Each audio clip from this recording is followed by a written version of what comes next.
Make Me Pregnant, Part 1.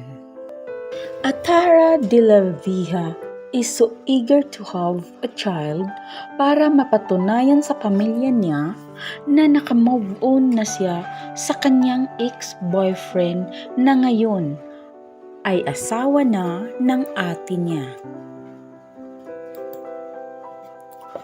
She is really desperate to prove that she is now happy in her life despite of what happened, but the thing is she don't want to enter a relationship anymore.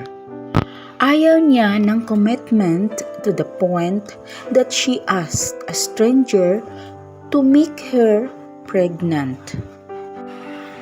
Ngunit, sadya nga namang mapaglaro ang tadhana dahil ang lalaki na nakasaluhan niya ng init ng katawan sa kama ay siyang first love ng kanyang ate. Ano na nga lang ba ang mangyayari kapag nagkaharap pa sila muli? Makukuha na ba ni Atara ang inaasam-asam niya?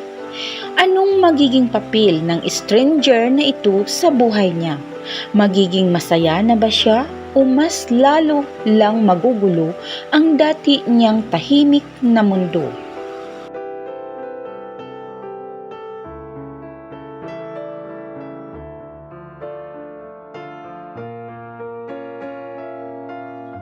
Make me pregnant, sambit niya na walang pag-alinlangan sa lalaking napili niya na maging ama ng kanyang anak. She don't even know him, basta ang gusto niya, siya ang magiging tatay ng anak niya.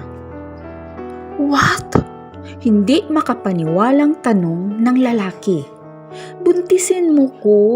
Taas noon niyang sambit sa lalaki.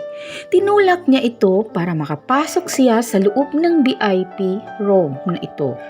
Hindi gaya ng VIP room nila, mas doble ata ang laki nito. What the fuck? What are you talking about? Sinarado niya ang pinto at hinarap ito. Tiningnan lang niya ito sa mapungay-pungay at puno ng pang-aakit. Buntisin mo ko sabi. Paulit-ulit. Huwag ka mag-alala, di mo ko kailangang panagutan. I just want you to make me pregnant kasi you look good and I think your genes is very beautiful for me to have a gorgeous and handsome children. Saad niya.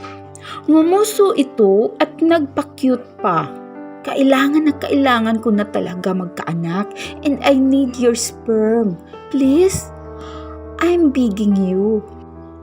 Unti-unti niya itong nilapitan pero nilalayuan lang siya nito at ang ekspresyon ng mukha ay lubhang hindi makapaniwala sa kanyang saad. What the hell, woman? You're crazy! You're drunk! Di makapaniwalang saad ng binata. Bumuntong hininga siya at pumikit at walang pag-alinlangan na agad niya itong sinunggaban ng halik. Dinilat niya ang mga mata niya nang maramdaman niyang hindi siya tinutugunan ng halik at naging nakatikom lang ang bibig nito. Pasaway! Sambit ng binata. Ang juicy naman ng lalaking to. Pasalamat talaga siya. Perfect siya maging tatay ng mga anak ko. Saad naman ni Atara. Pinikit niya ulit ang kanyang mga mata at kinagat ang labi ng binata para magkaroon ng pagkakataon na makapasok ang dila niya sa bibig ng lalaki at nagtagumpay naman siya. Hala!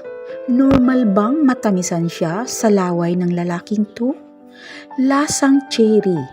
Ang tagal niyang walang kahalikan kaya nakakapanibago ang lasa. Napangisi siya bigla nang maramdaman niya ang pagkalalaki na tumutusok sa tiyan niya. Mas lalo niya pang diniinan ang sarili sa binata. I'm still a virgin, but I already watched a porn video. I promise, it's just an accident, cause I don't usually watch that kind of shit.